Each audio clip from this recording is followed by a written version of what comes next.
Ladies and gentlemen, boys and girls, after what has been a fantastic week in the markets with stocks and sectors broadly rallying, Moody's had to kill the mood. Moody's just downgraded the credit rating of the United States, stocks are selling in the after hours, and now this is back to being a Biden's economy. And we're going to talk about what it means for stocks and the financial markets. So buckle up, got a lot to talk about. Let's roll the tape. Welcome everybody to the Daily Recap Show where we talk about stocks and the financial markets. My name is Chase. If you like this video, please subscribe, hit that notification bell as well as the like button and leave a comment for the algorithm. Let's get into it. This is the daily heat map of the S&P 500 and US stocks rose on Friday, notching weekly gains across the major averages after an easing in US-China trade tensions. Investors also eyed President Trump's sweeping tax and spending bill, which failed to clear a key hurdle Friday as consumer confidence sank. Guys, broadly green day. All of the positive news was outweighed by the negative news, at least in regular trading hours. We'll talk about what's happening in the after hours, but in regular trading hours, we're just going to talk about the red. Starbucks was down. That was pretty much it in the discretionary space. We had some of the semiconductor equipment manufacturers as well as the network names. They fell, and then AVGO for semiconductors. Other than that, everything was actually broadly green. It was a very, very solid day in the market. This is a better way to view the market, with the only sector down here today was actually energy down 0.15%, and then gold also falling 1.21%. And the reason why these two fell had to do with some of the Ukraine-Russia peace talks and some easing tensions right there. These tend to be inflation hedges and safe havens, and when you engage in peace talks, oil and gold are going to take it on the chin, and that is why we actually saw oil and gold down today. The S&P 500 was up 0.63%. Every single sector except energy gained, with the best performing sector being the healthcare sector, utilities, as well as real estate. They were all up in excess of 1%. But we also saw staples, industrials, and materials also gain 1%, with the discretionary space and XLC gaining 0.95 and 0.68. In fact, the reason why we didn't see a bigger jump in the market was simply because we actually saw the XLK virtually flat, ever slightly so positive, and that did weigh on the market overall based on its weight. That being said, if you were equally weighted to the market, your portfolio did very, very well today. Whether you were in mid caps or small caps, stocks were broadly green across the board, and it was just a solid day to cap off what has been a solid week. Now, part of the reason why we actually did rally today came off some news that we got from Trump. One of them was that Trump said that the US will set the tariff rate in 2 to 3 weeks because he can't negotiate with anyone. Pretty much, there's a ton of countries that want trade deals, and Trump said he is going to write to his trading partners in the next 2 to 3 weeks, telling people what they will be paying to do business. Now, the market took these comments in stride and rallied into the afternoon, so this didn't really hurt the market overall. Pretty much, if you're a small partner with the United States, the US is going to set the trade policy from now on. Something else that really did move stocks, particularly in the tech space early on, Trump announced that the UAE's commitment to invest in US-produced semiconductors. In fact, this was the reason why futures actually turned green in the pre-market, pretty much saying that all of the investment will be going into US assets, Nvidia, Broadcom, Microsoft, Google, Oracle, these US-based names, not China-based names, not European-based names. And this is very, very good for the US tech space as a whole. We also did get some market data that was fairly positive. Building permits missed expectations ever so slightly, but housing starts actually beat expectations. That is a positive. We also did get Michigan consumer sentiment missing expectations. However, take this with a big grain of salt. It's a highly politicized survey, and they only actually surveyed 200 people. That is not statistically significant for a survey that has such a huge weight on the market. You see this red thing right here? It's a 3-star category survey. So we should probably completely ignore this survey just because of how politicized it has been. And it's actually a low quality survey in aggregate. That being said, we did miss the overall forecast. Now, today, what did weigh on sentiment the most was probably the House Republicans blocking Trump's, quote, big, beautiful tax bill in a major setback. Pretty much right-wing lawmakers coming out and saying not enough spending cuts are being made. So they're going to reconvene this tax bill on Monday. However, this is perfect timing because after the bell today, Moody's came out and downgraded the US credit rating from AAA to AA1, citing an increase in government debt and spending, citing an increase in government debt. On the back of this news, markets as a whole actually fell. On the after hours, the S&P 500 or the SPY ETF was down 1% after being up 0.63%. So if you actually include the after hours movement, the S&P 500 was actually down on the day. That being said, we will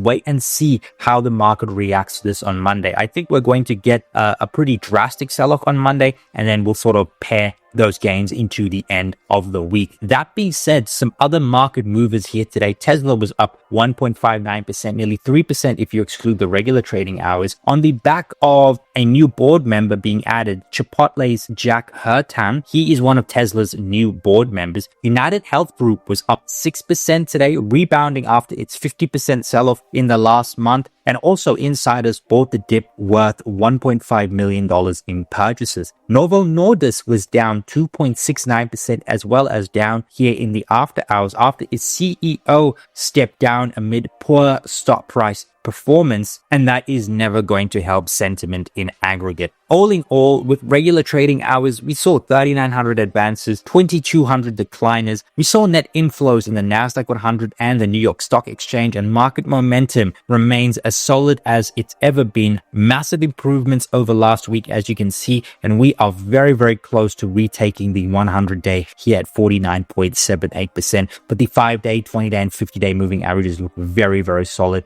and market momentum remains very, very solid. Now, guys, let's dive into the charts. Now, the market is closed, extended hours not showing right here, but stocks are down in a very big way in extended hours. A lot of tech, semiconductors, the big names are selling off significantly after that Moody's downgrade. That being said, we actually had a fairly positive day before the Moody's downgrade. You can see the RSP was the best performing sector, up nearly 1%. We saw growth and value outperform, relatively speaking. Tech, large caps outperform mid caps and small caps. We also saw Europe put up a very solid day. China fell, with spot volatility decreasing, but front month volatility increasing. Very, very interesting. But the VIX curve still looking very, very normalized. The 2-year, 10-year, and 30-year yield rose. I think this is going to continue to rise after that downgrade. That's generally what happens. Cost of capital goes higher after a downgrade, and stocks have to re-rate lower to account for the higher cost of capital. The dollar did gain ever so slightly. The AGG and TLT did gain as a result of yields moving up. And then Bitcoin was down, gold was down, silver was down on easing Ukraine-Russia trade tension, and WTI and nat gas were mixed as well.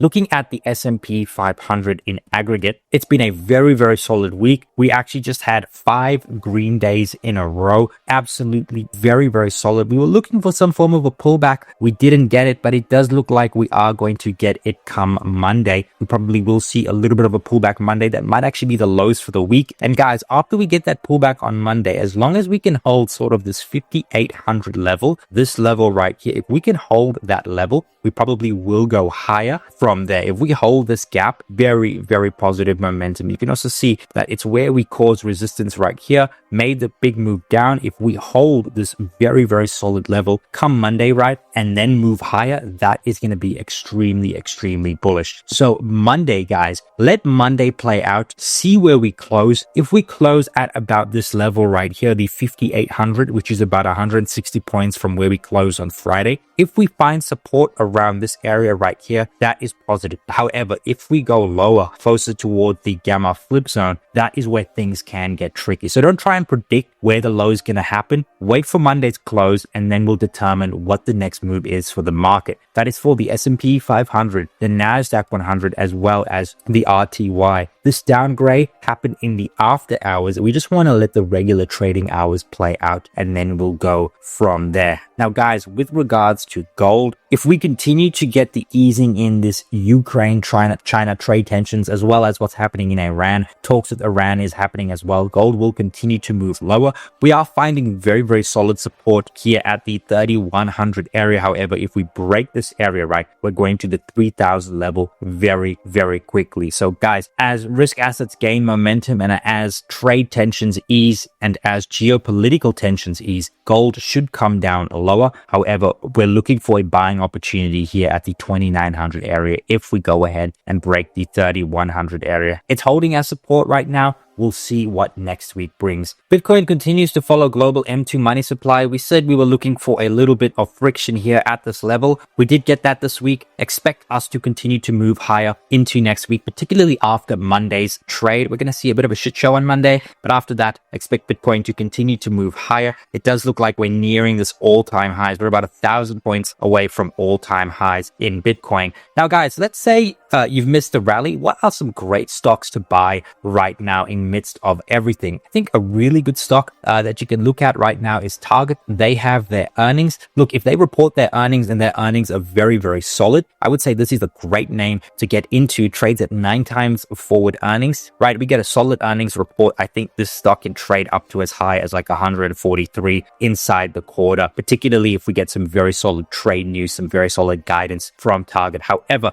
I would only get into it after its earnings, because if it's horrendous earnings, I would stay out of the name. Another name I would look at right now is Google. What I would do is sell sort of like the $155 to $160 puts, somewhere around here. I think this is great value for Google. It hasn't participated in the rally in the same way the other mega caps have, and that's because there are some things weighing on it. And while there are some concerns with search, I think the valuation more than makes up for that. So if you guys are looking for names to play into next week, sell some puts on Google, look at Target as well after the earnings. Those are two great names that you can have in your portfolio. One of them is a high growth stock. One of them is kind of a staple stock that's trading at a very, very attractive valuation. And then I would also just look at Bitcoin as a whole, guys. If you think you've missed this rally, it has not. Every time Bitcoin has gone ahead and retaken all-time highs like here, it's gone up to simply just rallies. And M2 money supply supports that. So those are 3 asset classes I would look at maybe getting into next week. One cyclical, one high beta, and one defensive asset in Target. Guys, and diving into sentiment, this is CNN's Fear and Greed Index, and we are still in greed territory. In fact, closer to the extreme of greed zone than we are to the neutral category. That is telling us that if we get a couple more good days in the S&P 500, good news days, maybe Trump comes out with another trade deal, we can certainly push into extreme greed. However, if we do see a little bit of a pullback closer towards the neutral territory, potentially back into neutral territory, don't be surprised. A bit of digestion would be welcomed. And of the lows, what has led the rally has been the risky theme, stuff like quantum computing, short VIX, Bitcoin sensitive assets, tech, unprofitable tech, AI, semiconductors. These have led the rally to the upside as we've come off the lows, and that is the type of stuff you want to see in bull market. And part of the reason why we've actually rallied off these lows is because earnings has remained very, very robust. Price is catching back up with earnings, which we thought were going to get revised down significantly. That was not the case. We actually have seen a trough here in earnings. If we stay around this 275 area in S&P 500 earnings, I do think we will go see new all-time highs before the end of 2025. With S&P 500 earnings set to grow 9% and $275 in earnings per share, where does that leave us with valuation? And right now, we're looking at about 20 times for the S&P 500 on a PE ratio. And while that is a little bit off the high year at 23 times, it is still well above the historical average of the market itself and well above international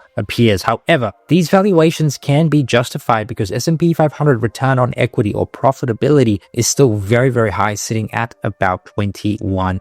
And when profitability remains unusually high, that can justify those valuations. What can also justify valuations is the macro, and the Fed's GDP now ticked up to 2.5% from 2.4% in its most recent reading. Economic activity is rebounding. However, the survey data is not showing that. In fact, most manufacturers say price increases are coming, as per the survey done by Yahoo, which asked, in the next 6 months, does your organization plan to reshore final or intermediate production from abroad? The majority said price increases are coming, and they do plan to pass on and absorb some of those costs. And the thing is, guys, the survey data has fallen sharply, yes, and what we're looking for now is for that to translate translate into the hard data. Typically, it tends to take longer, but once we get through the month of April's data, which is now in May, once we start seeing May's data come around, June, July's data come around, that is when we are going to start to see the impacts of tariffs if we do get them. With regards to data next week,